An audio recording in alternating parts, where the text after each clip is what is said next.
Hey guys, ഞങ്ങൾ വീണ്ടും കണ്ടുമുട്ടി. അതെ ഗൈസ്, അന്ന് ഞങ്ങൾ ചായക്ക് കുടിക്കാൻ പോയില്ലേ, അന്ന് തന്നെ തീരുമാനിച്ചായിരുന്നു ഞങ്ങൾ എല്ലാവരും കൂടെ എവിടേക്കെങ്കിലും ഒക്കെ ഒന്ന് പോകുന്നത്. ഇത്ര പെട്ടെന്നൊന്നും നടക്കുന്നു വിചാരിച്ചിട്ടുണ്ടായിരുന്നു. കാര്യമായിട്ട് ഇങ്ങോട്ടില്ല, ജസ്റ്റ് കാലിക്കറ്റ് വരെ പോവാ. അതന്നെ പോകുന്നതിലല്ലോ, ആരൊക്കെ കൂടെ ഉണ്ട് എന്നുള്ളതിലാണല്ലോ കാര്യം. 10-10:30 ആകുമ്പോഴേക്കും എല്ലാവരും തിരൂരിൽ എത്തണം, അവിടുന്ന് ട്രെയിനിൽ കയറാം, അങ്ങനെയൊക്കെ ആയിരുന്നു പ്ലാനിങ്. എന്നത്തെയും പോലെ തന്നെ ഫ്ലോപ്പ് ആയിട്ട് അത്യാവശ്യം നല്ല ലേറ്റ് ആയിട്ടാണ് എത്തിയത്. കൂട്ടത്തിൽ ഒരാൾ എത്താൻ കുറച്ച് ലേറ്റ്. ഞങ്ങളവിടെ എത്തിയപ്പോൾ തന്നെ ഫുഡിന്റെ ടൈം ആയിട്ടുണ്ടായിരുന്നു. അപ്പൊ ഞങ്ങൾ പിന്നെ നേരിട്ട് ഒരു ഹോട്ടലിൽ കയറി ഫുഡ് കഴിക്കാനായിട്ട്. ബിരിയാണി, മന്തി അങ്ങനത്തെ സംഭവങ്ങളൊക്കെ കഴിച്ച് കഴിഞ്ഞാൽ ഉറക്കം വരുമെന്നും പറഞ്ഞിട്ട് ഞങ്ങൾ എല്ലാവരും സാധാ ചോറാണ് ഓർഡർ ചെയ്തിട്ടുണ്ടായിരുന്നത്. പിന്നെ കാര്യമായിട്ട് എങ്ങോട്ട് പോകണം എന്നുള്ള പ്ലാനിങ് ഒന്നും ഉണ്ടായിരുന്നില്ല. എന്തായാലും ഈ ഉച്ച സമയത്ത് ബീച്ച് പോക്ക് ഭയങ്കര ടാസ്ക് ആയതുകൊണ്ട് ഞങ്ങൾ ലുലു മാളിലേക്ക് പോയി. അവിടെയുള്ള ഓട്ടോറിക്ഷ ഡ്രൈവർമാർ ഭയങ്കര ടൈപ്പാണ് കേട്ടോ. ലുലു മാളിൽ ഒന്നുമില്ല, ഹൈലൈറ്റ് മാളിൽ പോയിക്കോളി എന്ന് പറഞ്ഞിട്ട് ഞങ്ങൾ അങ്ങോട്ട് നിർബന്ധിക്കുക. അപ്പൊ സംഭവം എന്താണെന്ന് വെച്ചാൽ അവർക്ക് ഒരുപാട് ഓട്ടം കിട്ടുമല്ലോ, ഏതാ ഒരു ഐഡിയ. അങ്ങനെ ഞങ്ങൾ ലുലു മാളിലെത്തി. യാമി മോള് പിന്നെ വണ്ടിയിൽ തന്നെ ഉറങ്ങിയിട്ടുണ്ടായിരുന്നു കേട്ടോ. പിന്നെ അവിടെ നിന്ന് ഇങ്ങനെ അതുപോലെ ഫോട്ടോ എടുത്ത് വീഡിയോ എടുത്ത് തണ്ടി തിരിഞ്ഞ് നടന്നു. കുറച്ചധികം വീഡിയോസ് ഒക്കെ എടുത്തിട്ടുണ്ട്, പക്ഷെ അത് മുഴുവൻ അതിൽ ആഡ് ചെയ്താൽ ലോങ് വീഡിയോ ആയി പോകും. ലുലു മാളിൽ നിന്ന് ഇറങ്ങിയപ്പോൾ തന്നെ കുറച്ച് ലേറ്റ് ആയിട്ടുണ്ടായിരുന്നു. പിന്നെ കാലിക്കറ്റ് വരെ വന്നതല്ലേ, ബീച്ചിൽ കയറാണ്ട് പോയാൽ മോശമല്ലേ. അപ്പൊ പിന്നെ ഞങ്ങൾ ബീച്ചിക്ക് നേരെ വിട്ടു. ഇത് വല്ലാത്തൊരു ബീച്ചിക്ക് വരെ പോയി. കാരണം എന്താന്ന് വെച്ചാല്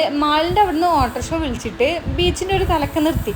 അവിടുന്ന് നേരെ നടന്നിട്ട് മറ്റേ തലക്ക് ഇറങ്ങിയിട്ട് അവിടുന്ന് ഓട്ടോറിക്ഷ വിളിച്ചിട്ട് റെയിൽവേ സ്റ്റേഷനിലേക്ക് വന്നു. ഏതായാലും ബീച്ച് കണ്ടില്ലാന്നുള്ള പരാതി ഉണ്ടാവും. അങ്ങനെ റെയിൽവേ സ്റ്റേഷനിൽ കുറച്ചധികം വെയിറ്റ് ചെയ്തിട്ട് ട്രെയിനൊക്കെ വന്നു. പിന്നെ നാട്ടിലെത്തിയിട്ട് ചായ കുടിച്ച് ഞങ്ങൾ പിരിഞ്ഞു.